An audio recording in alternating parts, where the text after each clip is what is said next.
सभी को नमस्कार। तो आपके सामने एक नया कुछ क्वेश्चन लेकर आ चुका हूं।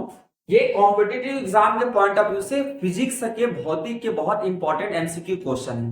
ये सीरीज चलेगी इसी प्रकार से। आज आपके सामने कुछ क्वेश्चन लेकर आ गया हूं। क्वेश्चन कुछ ऐसा है, याद रखिए कि फिजिक्स के इंपॉर्टेंट क्वेश्चन है ना। क्या है? वास्तविक वस्तु का आभासी प्रतिबिंब बनता है। वास्तविक वस्तु का आभासी प्रतिबिंब क्या बनता है। अब देखो, हमारे पास दर्पण में जब एग्जांपल लेकर चलते तो दर्पण हमारे दो प्रकार के होते हैं सामान्य तौर पे। एक हमारा उत्तल दर्पण होता है और एक हमारा होता है आपको क्या, अवतल दर्पण। अवतल दर्पण जब हम, एक हमारा होता है उत्तल दर्पण, एक हमारा होता है क्या, अवतल। एक होता है हमारा अवतल दर्पण। अवतल दर्पण, उत्तल दर्पण में हमेशा जो प्रतिबिंब बनता है वो हमारा क्या बनता है, आभासी बनता है। क्या बनता है आपका, आभासी। और अवतल दर्पण में एकमात्र अवस्था ऐसा है जब वस्तु जब हमारा फोकस और प्रकाश केंद्र के बीच होता है तब हमारा क्या बनता है, आभासी प्रतिबिंब बनता है। किसपे, अवतल दर्पण में। एक साथ इन दोनों के साथ साथ हमारा एक और होता है समतल दर्पण, जिसमें हमेशा आपका प्रतिबिंब जो बनता है आपका आभासी बनता है। अब यहाँ पे आप एग्जांपल देखिए, इसमें से क्या आ जाएगा, उत्तल दर्पण भी है, समतल दर्पण भी है और अवतल दर्पण भी है। तो आंसर इसमें से देखोगे तो तीनों इसका क्या होगा, इसका आंसर हो जाएगा। तीनों इसका क्यों आंसर हो जाएगा, आंसर होने के पीछे वजह हमें यहाँ पे कंडीशन नहीं दिया गया। उत्तल दर्पण में भी हमारा क्या बनता है, आभासी प्रतिबिंब बनता है, ये तो हर बार बनता है। समतल दर्पण में हमेशा आभासी प्रतिबिंब बनता है और अवतल दर्पण में मात्र एक ऐसा अवस्था है जब वस्तु फोकस और पोल के आपके बीच हो जाए, तो वैसे केसेस में हमेशा क्या बनता है, आभासी प्रतिबिंब बनता है। तो इनमें से क्या सभी इसका क्या हो जाएगा, आंसर हो जाएगा। इनमें से सभी में तुम्हारा क्या बनेगा, आभासी प्रतिबिंब बनेगा।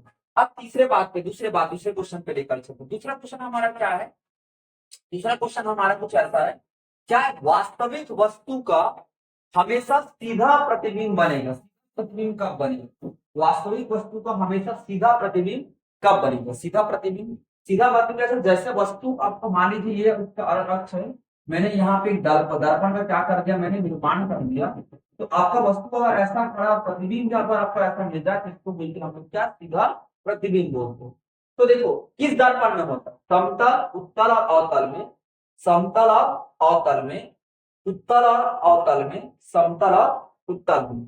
तो आपका जो सीधा प्रतिबिंब बनता है वो आपका समतल और उत्तल दर्पण में हमेशा वास्तविक वस्तु का सीधा प्रतिबिंब बनता है। जैसे आप समतल दर्पण के सामने हो जाओगे तो भी आपका सीधा प्रतिबिंब बनेगा। उत्तल दर्पण में हर परिस्थिति में क्या होता है, वास्तविक वस्तु सीधा प्रतिबिंब ही आपका बनता दिखाई देता है। सीधा, तो आंसर हमारा क्या होगा, डी हमारा आंसर होगा कि वास्तविक वस्तु का हमेशा सीधा प्रतिबिंब किसमें बनता है, तो समतल और उत्तल दर्पण में हमेशा वास्तविक वस्तु का सीधा प्रतिबिंब बनता है। अगले क्वेश्चन पे चलते हैं।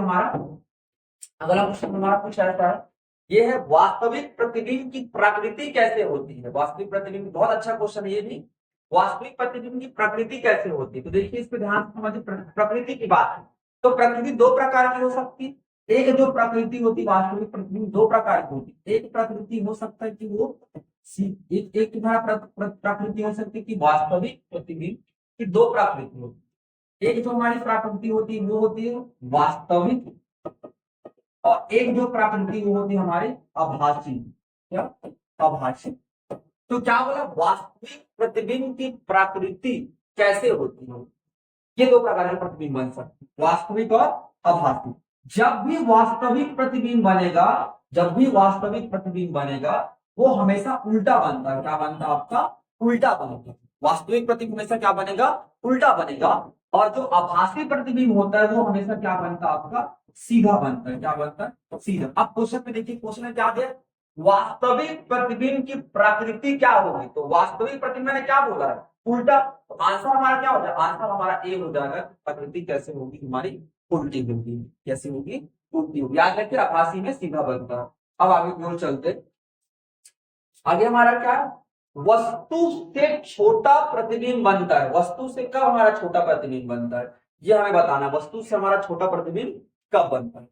तो वस्तु से छोटा प्रतिबिंब बनना सिर्फ एक दर्पण, हमारे दो ही दर्पण है, उत्तल या उत्तल या अवतल दर्पण। हमेशा वस्तु से जो छोटा प्रतिबिंब बनता है वो उत्तल दर्पण में बनता है। किससे बनता है? हमारा उत्तल दर्पण में। तो आंसर हमारा क्या हो जाएगा? आंसर हमारा ए हो जाएगा कि उत्तल दर्पण में हमेशा जो प्रतिबिंब बनेगा क्या होगा? वो वस्तु से छोटा होगा। वस्तु से क्या होगा?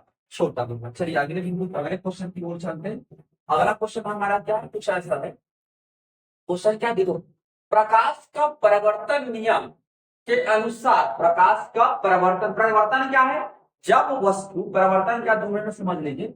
जब वस्तु किसी परत में टकराती है तो उसी माध्यम में क्या हो जाती है? वापिस चले जाना, क्या प्रकाश, सॉरी, उसी माध्यम में वापिस चले जाना हमारा क्या कहलाता है? प्रकाश का परिवर्तन। यहाँ पे मैंने एक लंब रेखा खींच दिया, ये लंबवत इसी माध्यम में वापस आ जाए प्रकाश में, बाउंस बैक हो जाना, उछल कर वापस आ जाना, प्रकाश का परिवर्तन करना। परिवर्तन का नियम ये कहता है कि हमेशा जो आपतन कोण होगा वो और जो परिवर्तन कोण होगा वो बराबर हो। आपतन कोण हो और परिवर्तन कोण हमारा क्या होगा? बराबर हो। अब यहाँ पे देखिए ऑप्शन, आपतन कोण परिवर्तन कोण से बड़ा होता है, ये तो हो नहीं सकता। आपतन कोण परिवर्तन कोण के बराबर, यस, तो आंसर हमारा क्या हो जाएगा? बी हो जाएगा कि आपतन कोण परिवर्तन कोण के बराबर होता है। उम्मीद होगा आपको चीजें समझ आई होगी। चलिए कर धन्यवाद।